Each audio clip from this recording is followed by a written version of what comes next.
Материалыг бол хороодод төргүүлэн тоо бүртгэл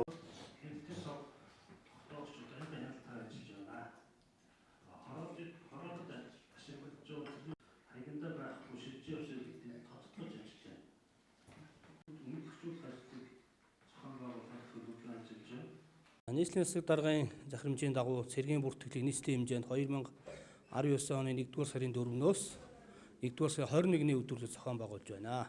За өнөөдөр цэргийн бүртгэлийн явцын талаар дүүргийн цэргийн штабын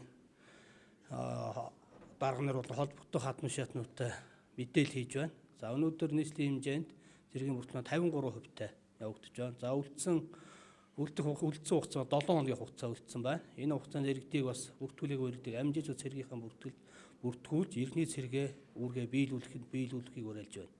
За цэргийн бүртгүүлээгүй иргэдийг бол зөрчил гэж үзэж байгаа. Энийг зөрчлийн тухай хуулиар шийдвэрлээд зөрчлийн тухай хуулийн дээр иргэдийг бол 100 нэгжтэй тэнцэх хэмжээний нэгжээр буюу 100 мянган төгрөгөөр байгууллага аж ахуйн нэгжийг цэргийн бүртгүүлэх иргэн саад учруулсан. За бүртгүүлээгүй иргэдийг бол бүртгүүлээгүй бодвол 1 сая хүртэлх хэмжээний төгрөг торгох юм хуулийн заалт байгаа. Ийм учраас иргэдийг бас энэ эрхээ эдэлж бас цэргийн бүртгэлтэй бүртгүүлэхийг та бүхэнд бас хүсэж байна.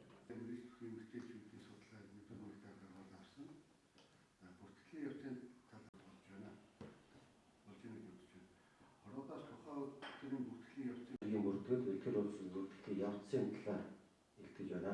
Нууц захин мэдээлэл олох бүртгэлээр тус болгож мэдээллийн сан ашиглаж байгаа компьютерт мэдээллийн аюул байдлыг хамгаалах зорилгоор нууцын баталгаагаар болон авсаар мөн цэргийн бүртгэлийн явцад мэдээллийн сантай балааш холбосон чанарч гэр оролцсон бодлогчдод өөрсдөө явж